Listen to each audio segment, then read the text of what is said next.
Jalalabad association of ক্যালিফোর্নিয়ার পক্ষ থেকে যুক্তরাষ্ট্রের লস অ্যাঞ্জেলসে 29টি নিবন্ধিত বাংলাদেশি সংগঠনের সমন্বয়ে গঠিত বাংলাদেশ ইউনিটি ফেডারেশন অফ লস অ্যাঞ্জেলসের নবনির্বাচিত কমিটির অভিষেক ও দায়িত্বভার অর্পণ অনুষ্ঠান আয়োজিত হয়েছে। স্থানীয় সময় রোববার সন্ধ্যায় এ আয়োজন করা হয়।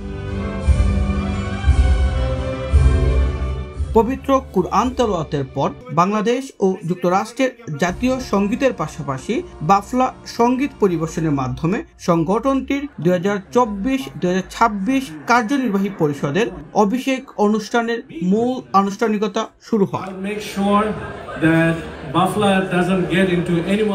অনুষ্ঠানে নবনির্বাচিত কমিটির সভাপতি হিসেবে রোশনি আলম এবং সাধারণ সম্পাদক হিসেবে আঞ্জুমান আরা দায়িত্ব গ্রহণ করেন। এছাড়াও অনুষ্ঠানে মোহাম্মদ আহসান সহ সভাপতি, রফিকুল হক সাংগঠনিক সম্পাদক, মোহাম্মদ আশরাফ অর্থ সম্পাদক, মিজানুল কবির পাবলিক রিলেশন সম্পাদক ও সিদ্দিকুর রহমান সাংস্কৃতিক সম্পাদক হিসেবে দায়িত্বপ্রাপ্ত হন।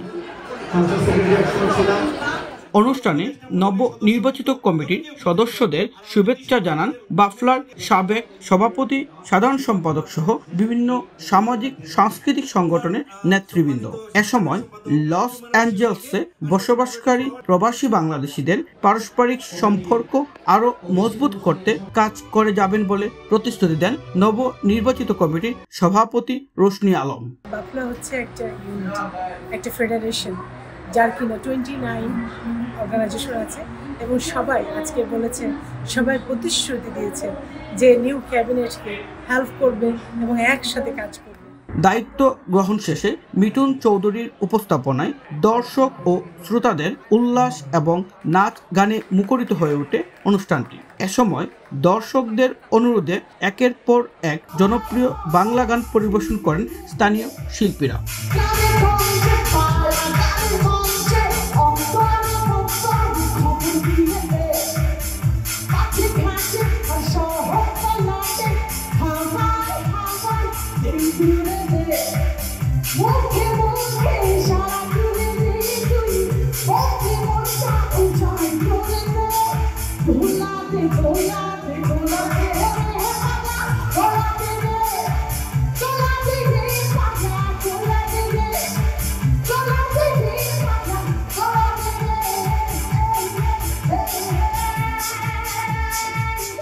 আবুল হাসান মোল্লা, RTV, লস অ্যাঞ্জেলস, যুক্তরাষ্ট্র।